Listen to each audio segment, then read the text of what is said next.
Hi there, and welcome to the Skylight Books author reading series. If you'd like to learn more about us and our many upcoming author events, please visit skylightbooks.com, where you can browse our inventory, buy books, and join our Friends with Benefits Club. You can also follow us on Twitter, Tumblr, and Facebook. To speak to a real live bookseller like me, please call 323-660-1175. Thanks for your support, and enjoy.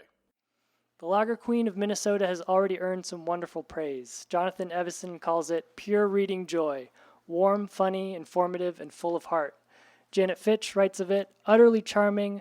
Stradal loves and knows his history and his affection for the Midwest with all its stubbornness, stoicism, long memories, gleams on every page.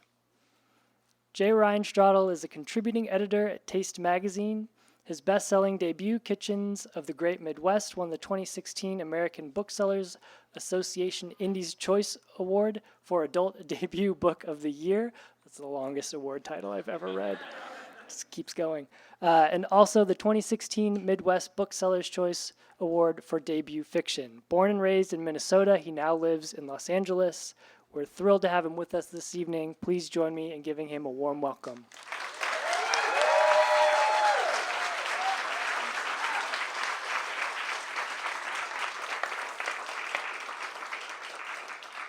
Woo, wow, thank you. I live in Los Angeles, but you here in this room are my home. So thanks for being the people that have made my 21 years in this city better and better. Many of you also, unlike people in any other room I've been in until now, read bits and pieces or versions of this. And so you had some idea of what happened to make this book possible. Like George is kind of, yeah, I'm looking at him over there, and Julia right in the middle, and Lou Matthews over there. Yeah, and somewhere there's Meg Howry with the broken off from the guilty remnant. Yeah, there she is. All right. Yeah, but before I continue, I just want to ask one thing. Are there any current or former teachers or librarians in the audience? Well, that's wonderful. I thank you so much. I'm here because of you. When I was a kid, it was the teachers and librarians in my young life who saw this skinny, nerdy little guy sitting in a corner, obsessed with various things that had nothing to do with school. And you put books in my hands and led me on a path that put this one in my hands. I often feel that having one name on a book cover is insufficient. There, it needs to be 30. And I think of the teachers in my life that helped get me to this point, the elementary school librarian, Pat Schultz, and I've been lucky enough to start my tour in Minnesota where many of them came. And I think about it now at every stop, and I just want to shout out to the teachers and librarians that continue to work with kids and help them focus, if they need it, and also giving them books to put in their hands, and you don't know where it's going to lead. Yeah, this book took me almost 4 years to write. I started writing in March of 2015, about 4 months before my first book, Kitchens of the Great Midwest, came out. And my first draft of this book was a really turgid mass of characters and plot lines. It had 9 point of view characters and 18 chapters, and it was 580 pages long. But I knew, and I think other people who read that version also suspected, that there was a novel in there somewhere. That by going to Costco, buying all of their food and throwing it on the floor of your kitchen, you might eventually have dinner. And so, this book represents an assiduous 3.5-year process of digging through Costco for dinner, for ingredients. And the book always had a beer plot line in it, but as the book became smaller, that plot line expanded, and it became the book that I hold in my hands today, that represents the story of 3 characters, not 8. And these 3 characters all happen to be women who either set out to or end up working in the beer industry in Minnesota. Now, before I continue about that, I have to emphasize you don't have to like beer to like this book. In fact, my main character, Edith, the first time she's given an IPA, she says, "That tastes like dirt if someone put it on the grill."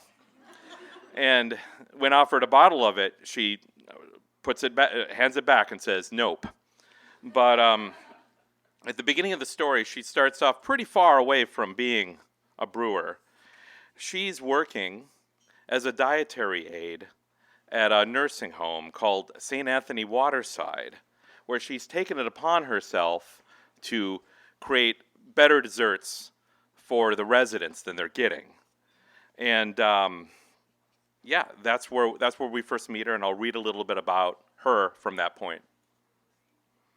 It was July 5th, 2003. Why did I do that? Why couldn't that be like August 1st, 2003? Way easier to say. It was July 5th, 2003. Yeah. From now on, it's going to be August 1st. Yeah. And Edith Magnusson's day hadn't been too bad so far. She'd just taken a strawberry rhubarb pie from the oven, like the one here today. Thank you, Ann Binney and Tom Benton, for supplying the pot pie and the beer. Yeah. She had just taken a strawberry rhubarb pie from the oven and was looking for her favorite tea towel when she saw a grasshopper on the white trim of the windowsill. That's probably what I would tell the grasshopper. She didn't like the idea of it sitting there vulnerable, so she gently poked at the bug with the handle of a wooden spoon. As she'd hoped, the grasshopper leapt into the yard and vanished into safety. Then, Edith felt terrible. Maybe it just wanted a little vacation somewhere, and then she came along and ruined everything. Edith, for one, had never once been anywhere different or ever truly had a break of any kind. Then again, she'd never intended to take one. Things were pretty decent where she was. And she'd never see the point about belly aching about the things she couldn't change, especially in a world that never once ran a want ad looking for a complainer. After all, she had a good job at St. Anthony-Waterside Nursing Home, from 6 blocks away from her rented 2-bedroom Rambler in the small Minnesota town of New Stockholm. Edith also had her husband Stanley, who at that moment was in a Peterbilt somewhere in South Dakota. She had an adult son, Eugene, who was just starting out as an independent distributor for an interesting company called LifeWell, which apparently sold quality household products direct to consumers at low prices. She had an adult daughter, Colleen, who'd gone to college, and even though she had to drop out, had done okay for herself. Colleen had married a handyman named Mark, who was a kind man, even if he didn't go to church. They were raising Edith's sole grandchild, a smart, curious girl named Diana, who was somehow almost a teenager already. Now, if all that wasn't everything a person needed, she didn't know what would be. You know, it's true that she missed the farm where she grew up, and she missed her sister for one reason and her parents for another reason, but there was no use dwelling on things and people that were in the past. Now, Edith was only 64 years old, but if she died right then, she would have felt the most important things a Minnesotan, woman or man, can feel at the end of their lives. She'd done what she could, and she was of use. She helped. But life wasn't done with her yet, and before long, she'd come to regard everything that happened before July 5th, 2003, like it was all just a pleasant song in an elevator. Now, when the music stopped and the light first fell in, it was in the form of her boss, a man she liked, running down the hallway, waving a piece of newspaper in the air like a child. Now, Edith's co-workers were mostly hardworking, exhausted, and kind. The hallways smelled like baby powder sprinkled onto boiled green beans, which, over the years, had become kind of pleasant. And everyone agreed that this new boss, Brendan Fitzgerald, had the benign charisma and calm authority of a TV meteorologist, and was the best administrator they ever had. Now, he also chain-smoked and only referred to the residents by their room number, but at least he was always glad to see Edith, and that day, he was the happiest she'd ever seen him since he'd won $50 playing pull tabs. Brendan, his slick black Reagan hair gleaming under the fluorescent lights, held out a copy of Twin City Talker, one of those hip city newspapers for hip city people. Now, Edith had flipped through an issue once, 20 years ago, and thought it was kind of different, so she never read it again. I'm glad a lot of people know what Minnesotans mean by the word different. It's the worst thing something could be. It's like, it depends who you ask, but it's up there with interesting. She never read it again.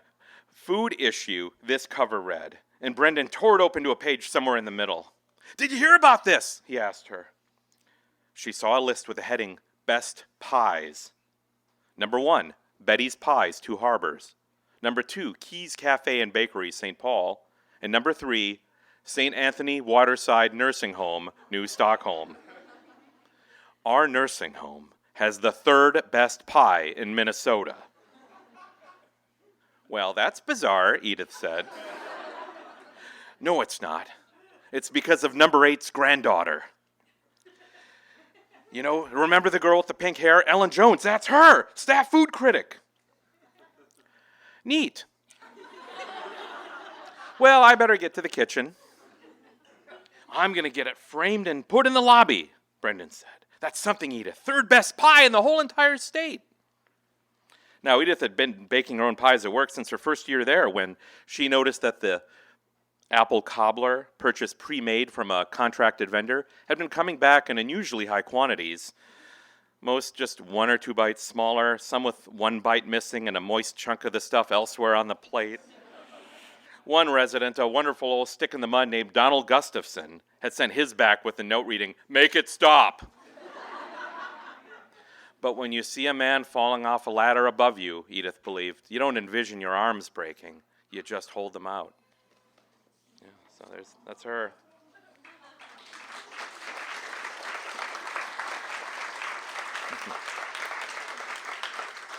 Yeah, that's Edith, and Edith is an amalgam of a number of women I knew growing up in Minnesota. My mom and definitely my grandmother Doris, who is one of the people this book is dedicated to. Now, when I called Doris the other day to ask if she'd received the book I mailed her, she said yes, and she'd started reading. And I said, well, did you notice it's dedicated to you? And she said, I skip all that stuff in the front.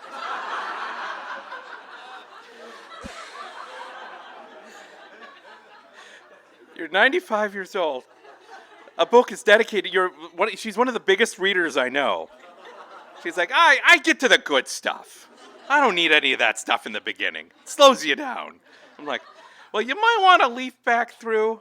And then she's like, which page? You know, I'm like, oh, find it on your own. Like, enjoy it in the privacy of your own home. Yeah.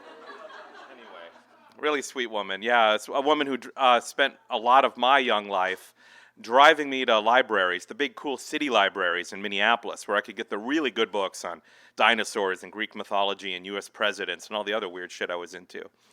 But also the coolest thing she used to do for me when I was a little kid and I was into trains. I was 3 years old. I loved trains. We would drive around the city until we found bars about to go down.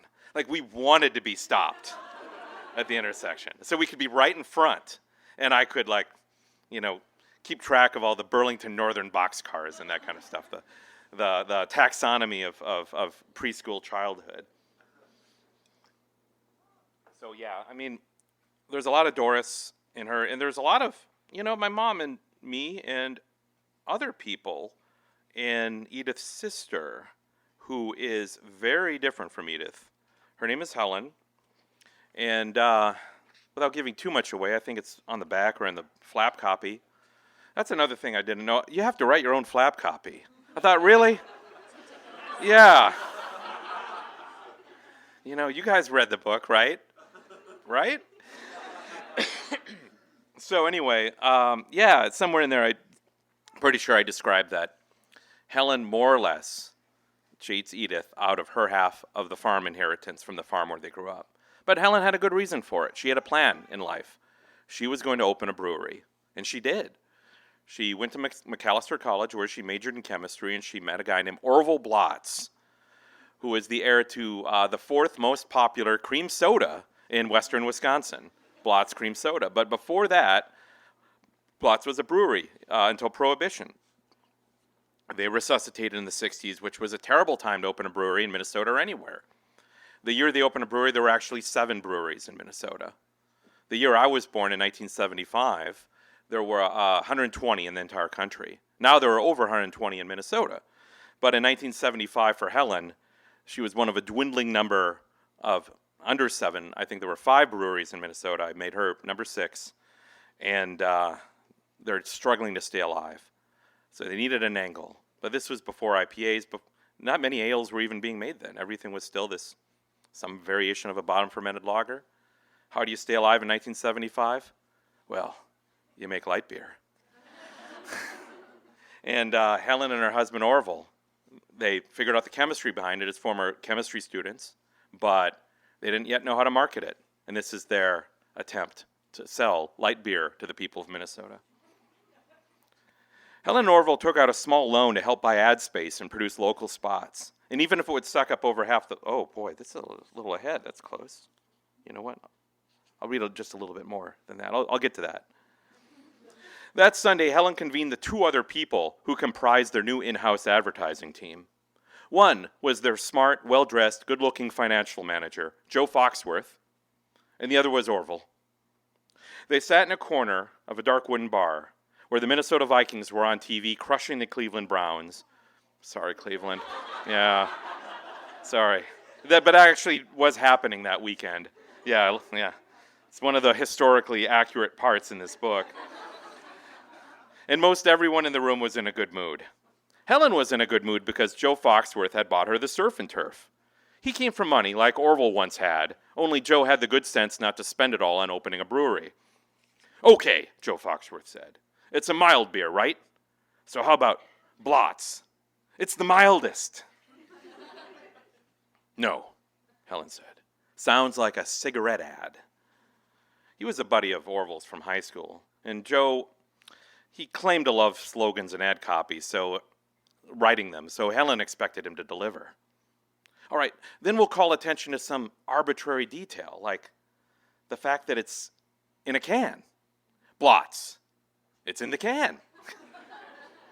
No, Helen said. That's fine for the regular Blotz, but this new beer actually is different. I know, it's light, so it's a diet beer. Nope, that was tried and failed. All right, then what else does light beer mean to the average drinker? Helen had begun to worry that perhaps Joe hadn't struggled enough in life to develop any real sense of ingenuity.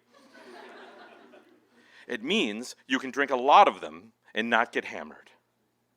Her husband Orval just appeared to be staring off into space. Are we not holding your interest? Helen asked him. Drink lots, Orval said. It's Blotz. What? Drink lots, it's Blotz. Sure, Joe said before she could speak. I like it. Now, as that 4-word phrase, drink lots, it's Blotz, fell onto Helen's consciousness like a zeppelin landing on a kidney bean, she didn't feel anything exactly. She saw something. She saw it on billboards, bus benches, TV ads, ball caps, for years and years. Orval, my fire, my angel, she said, grabbing her husband's skull in her hands. Do you realize what this means? What? It means we could be doing this for the rest of our lives. Now, Helen and Orval took out a small loan to help buy ad space and produce local spots. Even if it would suck up over half the funds, Orval was convinced they needed a celebrity pitch man. This is where Joe Foxworth proved his value. Hey, I know a guy, he told Helen one afternoon, running up to her as she was leaving the bathroom. My brother's freshman year roommate at Augustana was in training camp with the Vikings. His name's Rudd Herzog. He said he'll do it. Helen wasn't really listening, so she was impressed. You have a friend on the Vikings? Well, he didn't make the team, but he lasted until final cuts. Oh, so he's not actually on the team then? Oh, no, but he's a big man. He still looks like a football player. But he isn't one, and nobody's heard of him. No. But trust me. Using his own money, Joe shot a spec commercial with Rudd Herzog, which Helen and Orval weren't even aware of until he showed it to them on his home film projector.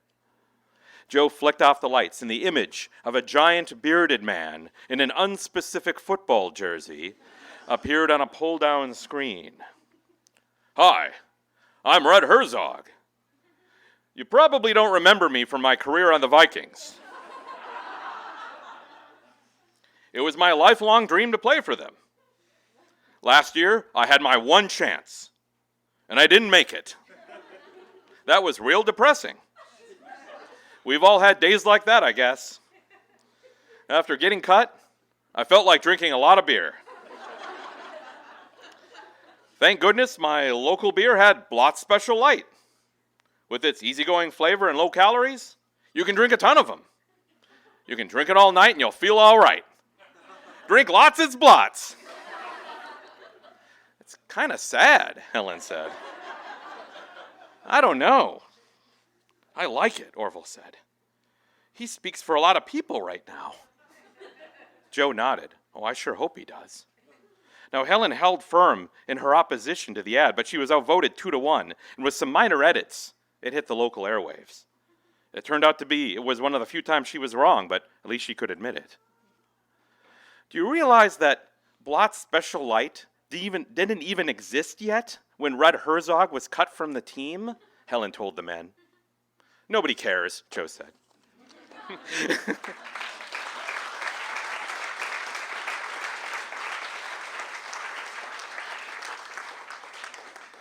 So yeah, there's three characters in here. The last of which is Diana. Diana is Edith's granddaughter. She eventually ends up running a brewery herself. And Diana, I guess without giving too much away, ends up employing her grandmother Edith to run the brewery. Now, as I said earlier, Edith hates beer, can't stand it, doesn't like any variety of beer.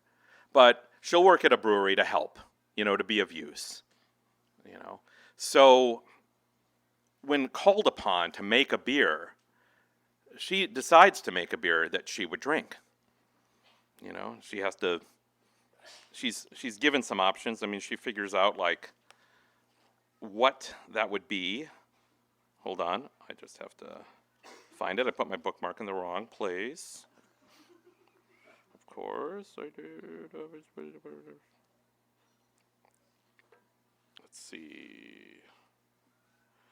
Hold on. Why did I not check that before I came here? Oh, there it is. Okay, got it. Okay, sorry. Thanks for waiting. So, yeah. Edith makes a beer. There's a person in this book, in the mythology of this book, that is the person to please when a beer is put to market, a beer critic for a magazine called Independent Brewer. His name is Pete Flavor Dave Michaels. He's named after a former roommate of mine and his two brothers, Michael, David, and Pete. And so Flavor Dave hates everything. He's one of these consummate cynics, a hipster, too smart for his own good, loves ripping things down. He's built an entire career out of insulting other people's beer.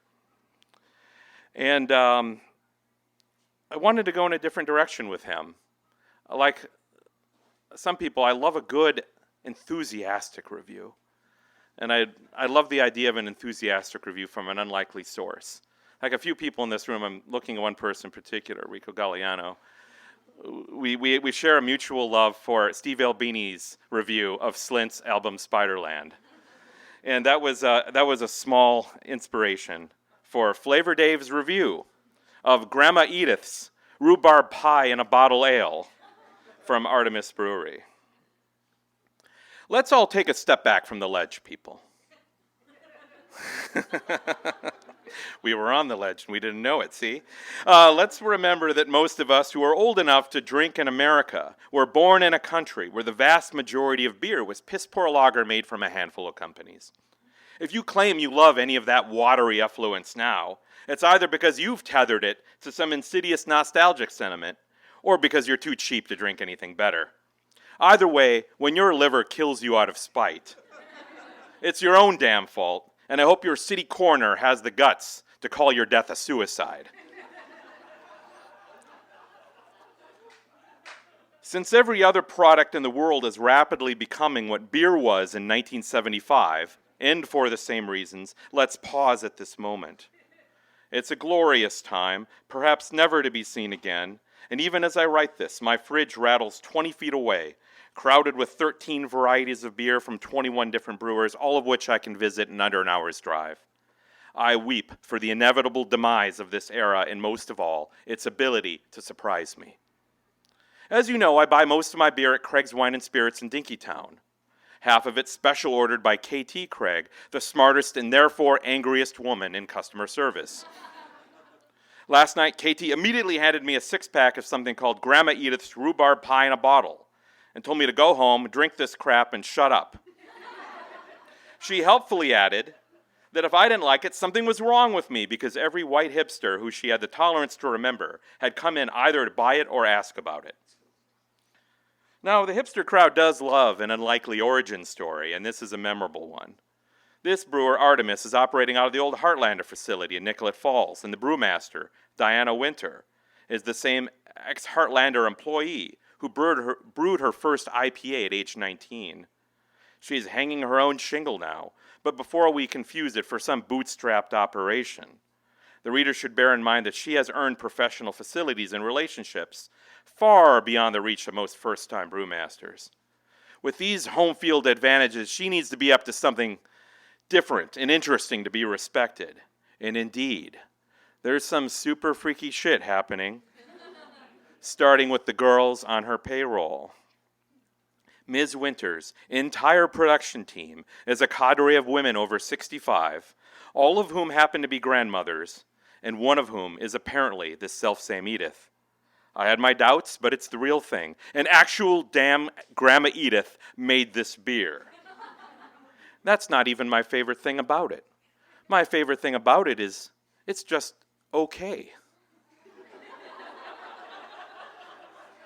And before I explain why that's my favorite thing in the world, you should hunt this shit down and drink as much of it as possible, because this beer represents something nearly extinct from every shelf in every store in America. This beer doesn't make any sense. It doesn't fill any obvious market niche, meet a known customer demand, or pursue any recognizable trend. This beer is merely the ultimate expression of its brewer, a 79-year-old woman named Edith Magnusson, who has next to no internet footprint, and about 1/1,000,000th the social media presence of my neighbor's 2-year-old. What little exists about Edith online indicates that she may have worked at a nursing home in New Stockholm, where her pies had become enough of a foodie fetish to turn the joint into a brutal Friday night dinner reservation. However, there was nothing to indicate any access to or even interest in brewing until this pie in a bottle, which seems like a smoking gun of a correlation. The actual pie was almost certainly better. This beer has a fluffy pink 2-finger head and smells like malty rhubarb, so it's certainly not out to fool anybody. But no flavor notes I can write, however, are sufficient. In many ways, they're beside the point. Even as the primal forces that created the beer of the 1970s from the beer of the 1870s recast their shadows, hope remains in this specific bottle. Because all of the chemists, focus groups, AI, and boardrooms in the world will never create a beer like Grandma Edith's. This beer is flawed, wonderful, and strange in a way only a certain kind of weird individual could devise. And it renders every other beer on the shelf a faceless SKU. Grandma Edith was just making a beer she wanted to drink because it didn't exist yet. And the result is not a beer in the sense you know it. It is the heart and guts and ignorance and beauty and dreams of Edith Magnusson, and that is all. God bless it, and God bless America. Rating 100 out of 100.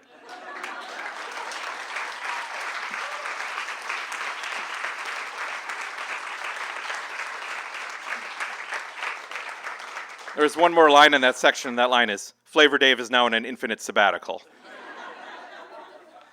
All right, I think we're probably ready for some questions and conversation. This is a crowd that I both anticipate and fear the questions from. Oh, and there's my partner, Brooke. Everyone say hi to Brooke. Hey, thanks for taking pictures. Yeah. All right. Oh, yeah, anyone want to talk to me? Anyone? All right, yeah. Oh, yes, Todd, in the middle of the back. Yeah. What's the first beer that you loved? The first beer that I loved? Wow, what a great question. It depends what you mean by love. I mean, it took me a long... it took me that I wanted to drink more of, because it took me a while to even tolerate beer. My first beer was a Miller Lite when I was 15 at Angie Malm's house. Yeah, no. You know what? I think it was an MGD, because when I was 16 or 17, I mowed the lawn on a hot July day in Minnesota. And my mom would buy these like cute little bottles of MGD that maybe they still make them. You know, like 8-ounce bottles or 6-ounce bottles. They're about, like the size of a baseball if you sat on it for 100 years. And I asked my dad if I could have one of those, because I'd always heard that beer was refreshing after a hard day's work. And it actually kind of was. You know, he just told me not to get used to it, not to have more than one of them. Yeah, so maybe Miller Genuine Draft. Yeah, it's the first time I liked beer, or got it, like I get it. Yeah. Any other? Oh, I'm sorry. Yes, over here. Yes, please. Yeah. What dessert would you rather eat? Would you rather eat Edith's pies or Pat Preger's bars? Oh, wow. The question was, would I rather eat Edith's pies or Pat Preger's bars? Boy. Well, I put a recipe for peanut butter bars on my last book. I did 122 events for my last book, probably 80 of which serve those bars. I'll take the pie. Yes, Mike.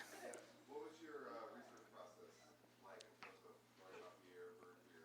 Oh, wow. What was the research? A lot of people who helped me with the research is here in the room, like Ryan Vincent, who's here in the front row. It was just going to breweries, asking questions. Over the course of about 3.5 years before and during, and during the final stages of writing this book, Troubleshooting Facts. Yeah, just basically quizzing brewmasters and asking very increasingly specific questions about the process. Now, I'm also probably as heavy as I've ever been. I went to have a physical in June before the start of the book tour, and my doctor said, "What's up with you? What are you doing differently?" And I said, "Well, I've had a lot of beer in the last year." And he said, "Could you cut out the beer for the next 6 months?" "No," I said.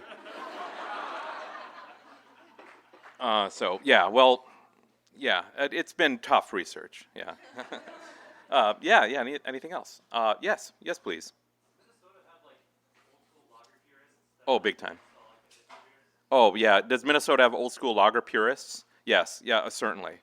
Yeah, there's some heritage labels there, like Grain Belt, Hams, Schmidt, which at one point were their own brewery. Now they're actually mostly owned by another lager brewery that survived them, called Shells, who I interviewed for researching Helen's brewery.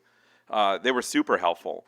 There's still a lot of loyalists for that northern Midwest lager that hasn't really changed that much in 100 years. And now increasingly there are craft brewers making lagers too. Big time in the Midwest, and that was an earlier barrier for entry for not barrier for entry, just an obstacle or a distraction for an up-and-coming craft brewer, a new craft brewer in Minnesota, like 10 years ago, was you had to make something that was going to be some kind of gateway drug for the people drinking Grain Belt. You couldn't just throw a double IPA or an Imperial Stout at them and say this is beer. They wouldn't recognize it as such. They'd say this isn't what I'm used to. So you had to make a Kolsch, blonde ale or something. And now they're actually making lagers, but back then it was, they had to win those people over, and there's still a lot of them. Yes, right there in the middle. I appreciate that you write about the Midwest and give voice to the Midwest. I actually read this in Minnesota, which is delightful. Do you have any other writers that you like that write about places set in the Midwest or other unlikely places? Oh, wow, that's a great question. One of the authors I go back to a lot when I'm actively writing is Alice Munro, because I really like her rural Ontario settings, and I find them to be pretty similar to rural Minnesota and the parts of Minnesota I grew up in and know. Louise Erdrich, I like the way she writes about the Midwest. Jane Smiley, there's a lot of them, but one of my North Stars is certainly Alice Munro because of how consistent her settings are and how similar they are to mine. Yes, please. Thank you. Do I ever drink wine? Wow. Yeah, I've been known to. Yeah. Yeah, in an interview I was fortunate enough to have with Rico the other day, we talked about this a little bit, where I chose beer largely because I didn't know much about it, and so I created characters to teach me about beer. I created characters that mostly didn't know anything about beer themselves and set them into the world, and they became cosmonauts of inquiry for me. But with wine, I feel like I know enough that it's kind of boring. I've got to find an angle into it that will teach me something. You know, there's also a lot of wine books out there. But I will say that if I do write a wine book, it probably won't be set in Minnesota. The wines of Minnesota, you know. Yeah. They exist. Yeah, thank you. But yeah, no, I love wine, and maybe I'll write about it someday. Yes, Nikki. Yeah. Oh, wow, yeah, I hadn't thought about the gendered aspect of that. No, they seem to use the word brewmaster, whether, you know, it's a man or woman. It should be brew person or like brew, what's another nice designation for like brew commander or like, yeah, brew matrix, what? Brewminatrix, thank you, Aaron. My God, I love you, yeah. I just want to stop and acknowledge so many great writers here in this audience. Like I look out here and I see a library of books I want to read and people whose books I have read and so thank you. Yeah, thank you for sharing your work with the world and coming here to support mine. And can't wait to be in the audience for several books I can see in the audience that are underway. Any other questions? Oh yes, okay, in the back, yes.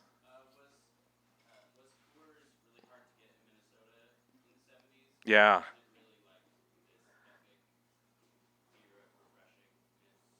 That's what I think people claimed it was because of the effort it took. It was one of those things where, because it was rare and elusive, people ascribed not only value to it but quality. Yeah, and it's funny. Yeah, I mean, Smokey and the Bandit could have been just as easily set in Minnesota because the relatives I spoke to about Coors growing up, they're like, oh yeah, like we'd hear a story of, like Bill's brother was going to drive to Wyoming and get some, and then bring it back. He drove 13 hours straight. There was all this extremely stupid stuff that only like 22-year-old men do, and a lot of it involved, bringing, a lot of it. It involved Coors Banquet in particular. And I think my dad still swears by it. Like when you ask him, what's a really good beer? It's like, oh, this modern Coors is terrible. It's the Banquet that was good. It's like, well, now you're ascribing a nostalgia-tinged value to it. So you'll never recover any actual meaning from this that is objective. But that said, everything I understand from everyone I spoke to in Minnesota was that Coors was as desired there as anywhere. Yeah, it's hard to believe. Yeah, how are we doing for time? I've kind of lost track here. Hey, Michael Loomis. Hey, good to see you, man. Yeah, this is so great. Yes. Oh, yes, Carmel, another wonderful writer. How are you doing over there? Yeah, I'm hanging in there. I love this room. I love these people. It's fun. Me too. This is a reunion. Yeah, I guess so. You have these three distinct women who came, bits and pieces from people you know, but how do you know that you got your character, that you have her? Oh, wow. And how do you keep hold of that voice? Do you have lines that represent her? Like, how do you Okay. know, and how do you be consistent? All right, so Carmel's question was, how do I know when a character is crystallized? When do I know that I've got them? I guess when I put them to a test and they surprise me.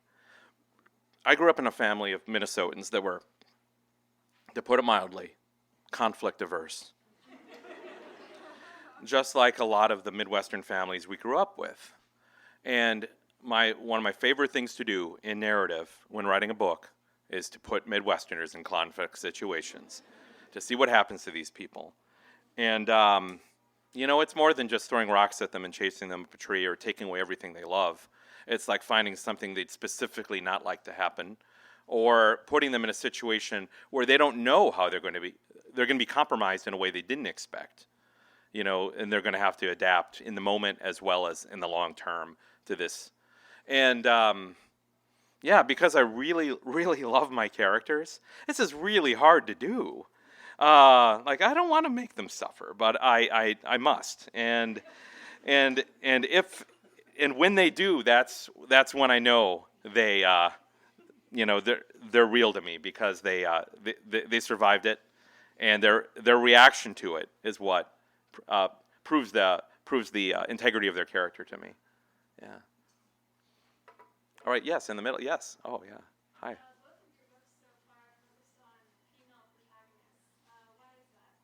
Wow. Both of my books so far are focused on female protagonists. Well, this one ended up being that way because the only people that survived the culling process from the 8 point of view characters happened to be the women. But the male characters were actually way less interesting, so it wasn't a fair fight. I mean, Stanley used to have his own chapters. And Stanley's a really sweet guy. I love Stanley. But he's a truck driver and he doesn't make beer. See ya. But my female characters, especially in this book, and so much in the last one too, were inspired by my mom. I mean, she's the reader I think of when I write. She's the main reason I'm a writer, primary reason I'm a writer. I wouldn't be here today if it wasn't for her, assiduous support of my life. She passed away about 14 years ago. Didn't even survive to see my first short story published. But, when I started taking classes at UCLA Extension with Lou Matthews, I'm paraphrasing here, and like Lou also says something really wonderful that I'm going to quote him twice here. He says, always be ready to take credit for what people read into your work, or, how people remember you. And one of the things I remember Lou telling me in some fashion was when he would read the entertaining stories, or stories I thought were entertaining. I mean, for a long time I wrote stories to entertain myself and my friends. And those of you who knew me in the early part of my career, probably remember some of these stories. And Lou checked on my work and said, it's pretty good, but it'll get better once you start writing about things you care about. And he was right. I decided to go into the unresolved grief I had in relationship to my mom and go into writing about my family in a very direct way, in a way I'd always been avoiding, always kind of been covering up. I went to where it hurt, and it was good. There were plenty of times. I used to write until I made myself laugh, and now I was crying while I was writing. And I thought, well, this is, I'm getting somewhere here. These books, both of these books, kind of became conversations with my mom. I felt her very, very vibrantly in these characters, and felt her criticism in them, guiding them. So yeah, I'd say that's a primary reason, is that I feel like I write for her. She's the one person I'm thinking about, and I want to do her proud wherever she is. Yeah. Anything else? Yeah. We got any other questions in the world? Well, okay. All right. Okay. One more from Mike, and then we'll call it a night, I think. Yeah. Oh yeah, big time. The question was, I seem to care very deeply about work and labor and putting in work every day, and where does that come from? Well, yeah, when I was born, my parents were pretty poor. My dad was a waitress, and my dad was working on a farm, and I don't remember being without a lot of stuff, but I remember my parents later telling me that they were super stressed out because apparently I really wanted picture pages. It was this thing from the 70s. Yeah, some of you might remember it. I think it had to do with Bill Cosby, but I don't actually remember. I don't even remember wanting picture pages. But what my parents remember about my early childhood was how distraught they were at being unable to provide me with picture pages. That was their takeaway. And, eventually both my parents went back to college, completed college degrees, improved their lives, became happier, had very robust second acts. But what I remember from my childhood was, just the reality of people living paycheck to paycheck and struggling to get by and not eating for pleasure, like eating for sustenance. The only grievance I have with my parents is that even once they got college degrees and became more successful and made more money, and we moved to a larger house, and we're happier as we still ate terrible food. So I will hold that against them, but everything else, like, I look back on with a lot of fondness, and also knowing that I come from a large family of nurses and truck drivers, and in my opinion, not enough people write about them, and sometimes when they do, they don't write about them with the affection that I will have when I write about them. I mean, I want to see nurses and truck drivers and senior citizens represented with depth and clarity and sadness and beauty. And I feel I'm up for that challenge, you know? I mean, that was my whole world. My whole world was babies, old people, nurses, and truck drivers, you know? And that's part of my DNA. I've got to write about these people, man. It's kind of a miracle I'm even here when you think about it. I'm not supposed to be here, you know? My mom was the first person in her family to go to college. You know, they didn't expect to raise a writer. My mom sure as hell tried to be a writer herself, you know, but no one in my life growing up ever said you could make a living at it, ever said you got to do it. You know, I did it because I just wanted to. And man, so using that, like having the benefit of their life experience and their heart put in my blood, I feel, man, I got to honor that. You know, these people, they crawled so I could walk. Yeah. Anyway, I'll end there. Yeah.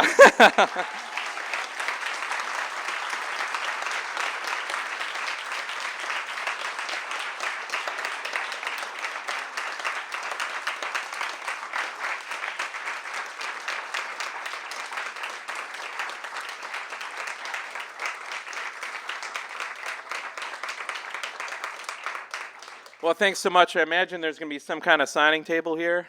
And in the meantime, help us finish off this beer, right? Right, Tom? Yeah. All right. Thanks again so much for coming.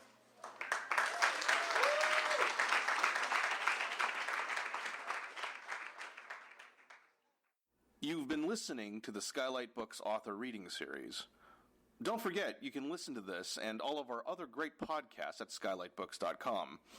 Thanks again for stopping by, and we hope to see you soon.